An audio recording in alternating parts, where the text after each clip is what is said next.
Hey y'all, welcome to another episode with Made It to Medicine with your girl Ada Baby.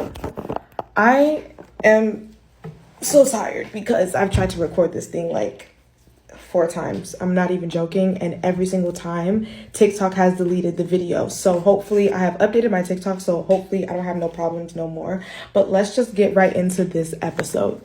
So today we are going to be talking about why did I choose a Caribbean medical school, okay? And I'm going to use this question from Shubi to answer the main question, and also answer a couple of questions that I saw under my last video where I finally did the school reveal. So let's start with this question. Have you researched this medical school at all?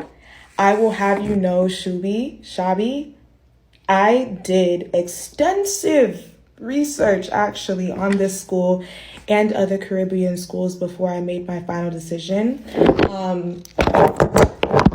I have 2 degrees, right? Oh, okay. Sorry. I have 2 degrees, right? So any decision I make very well educated and very thought out. I don't make decisions regarding my career lightly. So I did the research. I spoke to a lot of people. I did go down the Reddit rabbit hole. I did address concerns that I found on Reddit. What else did I do? I prayed. I prayed a lot. I talked to my parents about it. And ultimately, I decided that this is the best option for me. Another question was, did I consider retaking the MCAT and reapplying to DO schools? Yes, I did. And you want to know what I decided? I'm not doing it. I'm not retaking the MCAT. I took it twice. I don't want to take it again. I have big respect for people that take the MCAT 3 times, 4 times, 5 times, like big respect. But I was thoroughly honest with myself, and I knew that I just did not have the mental capacity to do so again. You can call me lazy, you can call me whatever. I just know my limit, and I didn't want to retake the MCAT, and that's just me being honest. And in terms of reapplying to DO schools, why would I give them my money for free, knowing fully well that nothing was going to change between the 2nd cycle and the 3rd cycle if I were to reapply, if I didn't retake the MCAT? Like, there was nothing that was going to change if I didn't retake the MCAT, because I wasn't going to get another master's. And quite frankly, I believed at that point what was holding my application back really was retaking the MCAT. And I just didn't want to do it. I was ready to start medical school, and that's exactly what I did. Another comment that I saw was Caribbean schools are predatory and expensive. You could probably make that argument for any institution. Now, do Caribbean schools have a rep of being predatory and expensive? Predatory probably because they accept a lot more students than the average USMD school or DO school, which, I mean, we all know it's literally public knowledge. That didn't scare me. And the fact of the matter is, if they accept 300, the likelihood of all 300 graduating in that 4 years doesn't happen. And that's just the truth of the matter. Some people drop out. Some people transfer schools. Some people fail out, to be so honest. There's different factors that go into those numbers. So now that I've addressed all of those backhanded questions, let's talk about why I chose DO. I said DO. Why I chose Caribbean. I kind of already said it, but number 1, ultimately, I was just ready to start medical school. Number 2, the schools that I got accepted to, and ultimately the school that I decided to go to, saw it fit that I was ready. You know what I'm saying? You could say, oh, they just wanted my money. Okay, cool. And I just want their degree. Like, we helping each other out. I don't know what to tell y'all. But I was ready to start, and I feel like I chose the best place for me to do that at. Now, my platform, I'm going to continue to educate. I'm going to continue to give information. My hope is that I will be able to provide more information about Caribbean medical schools and mine in general, because I can't speak for everybody, like every school. Like, I'm not the spokesperson, and I do not want to be. But all I really want to do is offer knowledge. Like, that is it. I have seen that me being transparent and me offering knowledge that a lot of people don't know, haven't heard before, haven't thought about, or whatever, is really useful, and I want to continue to be useful. So I'm glad that I chose Caribbean Medical School, because I feel like God is using me as a vessel for information, firsthand information that people otherwise would not have been able to get. Maybe, I don't know. But the long and short of the story is that I chose what was best for me. And I am not sitting here trying to convince people to go to Caribbean medical schools. Again, I chose what was best for me, and I'm offering information from my perspective. Anytime anybody DMs me or anything, I always say, exhaust all of your options. I always say Caribbean was never my number one, because I knew about the stigma and I didn't understand it, to be fair. But after I educated myself and I weighed out the pros and cons, I said, this is the best option for me. So yeah, weigh out all of your options. Like, don't just jump right out of high school or right out of college and be like, I'm going to a Caribbean medical school. No, give yourself a chance to get into a USMD school or to get into a USDO school. Give yourself that chance. You deserve that chance. Don't psych yourself out and think that going to a Caribbean medical school is the easy way out. No, Caribbean medical schools are actually even harder, because we have a lot to prove here. We have to prove that we're not dense. We have to prove that they didn't just hand us an admission just because. Like, we have a lot to prove. So if you think that it's any easier, I'm so sorry to say that it's not, okay? But yeah, like, weigh out all your options. Be brutally honest with yourself and make the best decision for you. And that is why I chose to go to a Caribbean medical school. So if you want to continue to follow me on this journey, I would be nothing but honored to have you watch me grow and learn and fail, probably, sometimes or whatever. But I'm just here to offer information. And yeah, that's it. I really don't know what else to say when it comes to that. But I will be talking all things Caribbean Medical School. If you have any questions, y'all always know, DM me. I'm only a voice note away. But yeah, like, next couple of episodes, I'm going to be talking about Caribbean medical schools and pros and cons and all these types of things. I just kind of have to like brain dump it out. But yeah, y'all will also see more content from my school specifically and just how life going. But yeah, that's all I gotta say. Tune in next time, and kisses. Okay, so I wanted to answer this because the DO and MD application cycles are honestly very similar, but kind of like different in a way. Yeah, like let me just get into it. Okay, so how to apply to DO schools? So, to be honest, the DO and the MD systems are really not that much different.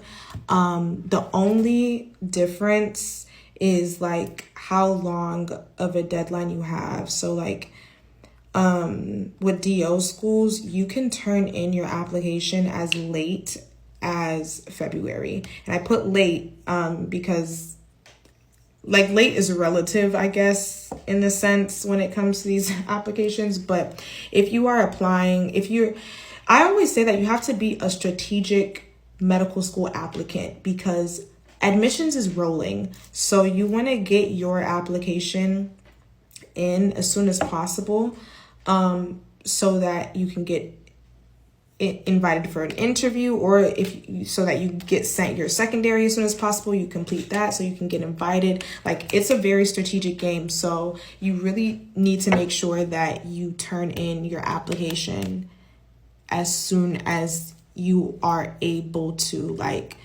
I always say within the first month and a half. If I'm being so honest, did I do that personally? I think the first cycle I may have.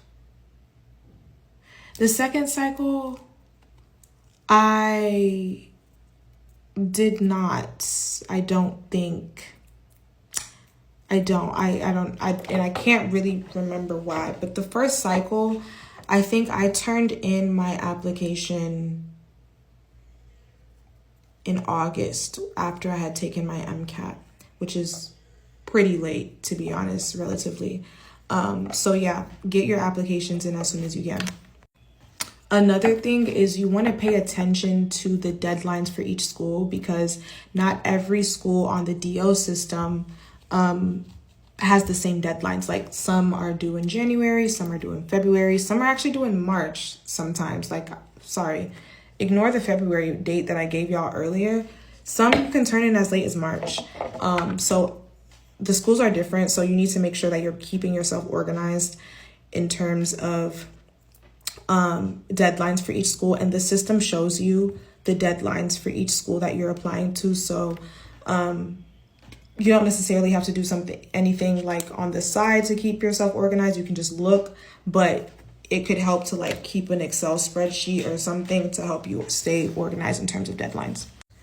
Another thing is, if you do qualify for the fee assistance program or the fee waiver that the DO system offers, and if you want more information about what I'm talking about, just go watch my like medical school and finances video. I forgot what I named it, but if you do qualify, make sure that you are, number one, making sure that your application is like done, or like 95% done between the first month and a half that the application system opens.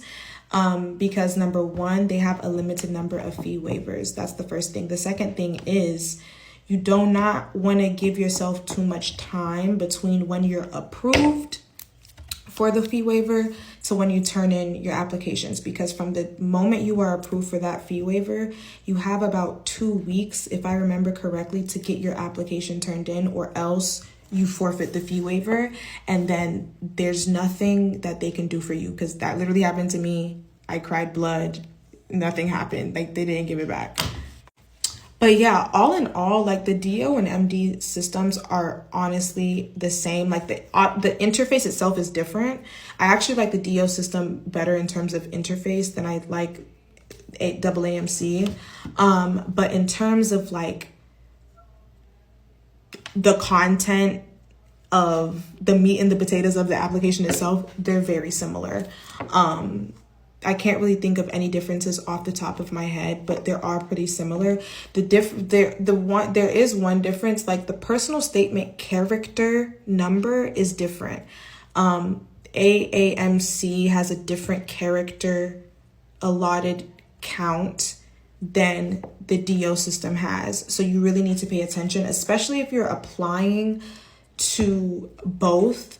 One of them is longer. They have more character allotment than the other. I can't remember, but you need to pay attention to that when you are writing your personal statement, so that, you know, you're able to kind of, oh my God, English. I can't figure out the word, but so that you're able to kind of, you know, plan for that. That's the best way I can put it. Plan for that. So what I did was I went with the lowest character count, and that is what my personal statement was. So I could just copy and paste. Obviously, I made my tweaks. I like tailored it for the osteopathic, and then I also tailored it for the MD or whatever. But yeah, character count for personal statement is different. I can't remember which one is higher, but you'll be able to see it when you start your application. So yeah, honestly, that's about it. Like I said before, both systems are about the same. They have their differences, but you'll instantly be able to see like the differences in whatever you need, but there really isn't much.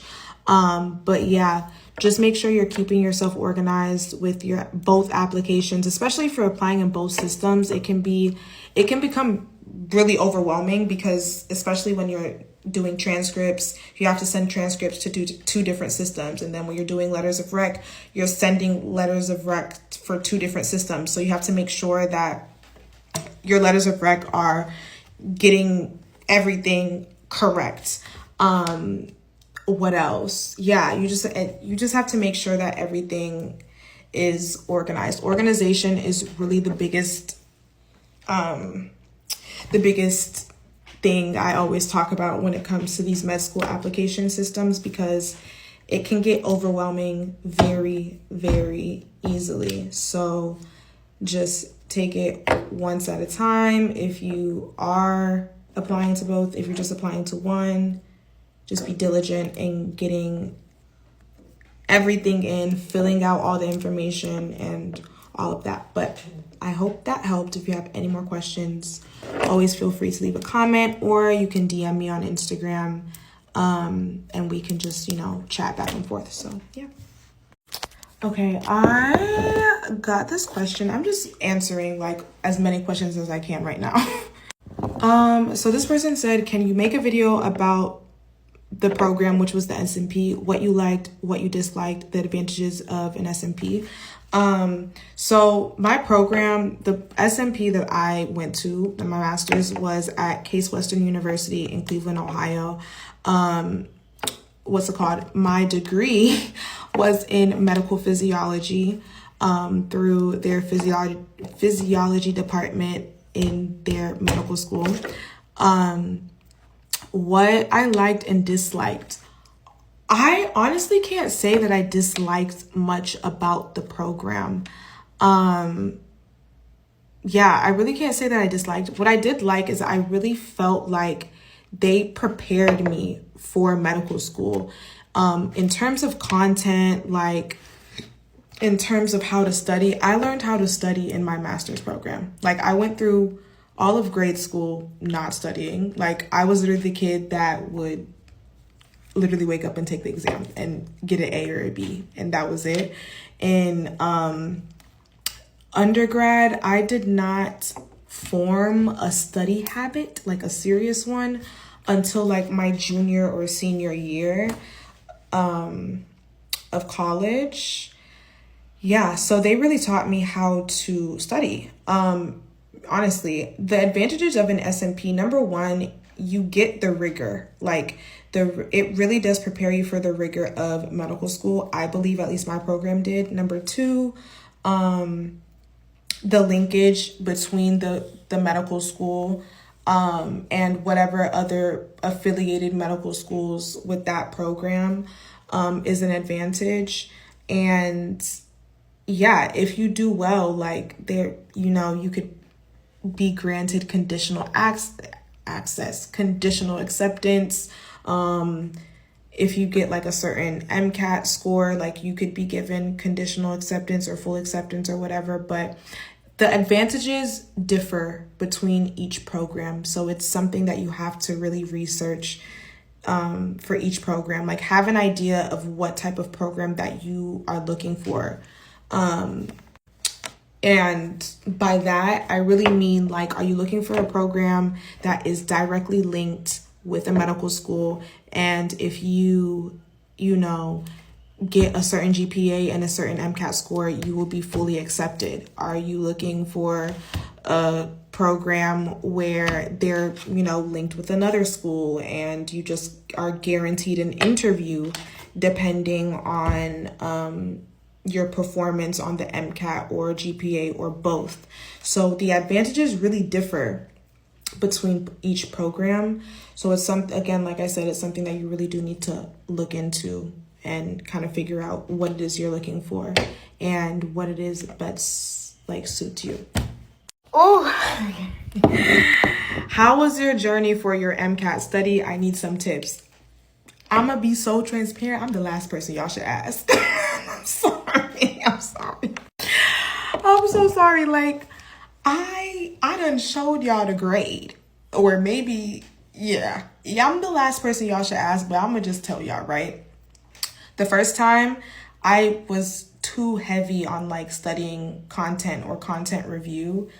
Honestly, do questions. You need to learn how to take that test and you need to build the stamina for that test. That's the biggest thing. The MCAT is about knowing how to take the test. That's not to say that content is not important, but you need to learn how to take the test. Okay? Because when you understand the question and you're trying to see where they're trying to hide things, because the answer really isn't the question. That's what I learned. The second time around, I learned that the answer is in the question. It might not be blatant, but trust me, the answer is in the question. You just might have to think. And sometimes, yes, you do have to knock on that content, right? But you learn content through doing the questions. I would say don't focus heavy on content review. Spend a lot of time doing questions. Spend a lot of time taking practice exams because you do need to build your stamina. Like 7.5 hours of testing with like 2 10-minute breaks, 1 30-minute break, or however they dice it up. It's a lot. It is a lot. So you do need to build that stamina, because another reason why like sometimes the MCAT can be difficult is because you lose your momentum. You lose your stamina, and you lose your stamina. So build your stamina up. Another thing is do at least like 1 CARS passage a day, because I saw a significant, like maybe not like that much significant, but my CARS score did increase when I made it a point to practice CARS. Like, and I really don't like those passages. They're not English to me. I'm not gonna lie. Like, I don't know who writes those passages. Sometimes it doesn't even, I don't feel like I'm even reading English. I really don't. But make it a point to practice those CARS questions, like the easy, the hard, the medium, so you can kind of like learn how they ask those CARS questions and how to like, look for, just do that. But that's really all the tips that I can give. Like, hopefully my tips can help somebody else get a higher score. I hope if like my tips help you score higher, praise be to God, because yeah, like I really I don't like answering MCAT questions because that was not my strong suit. But there were like little things here and there that I feel like did help me improve in certain sections. So yeah, I really do hope that helps.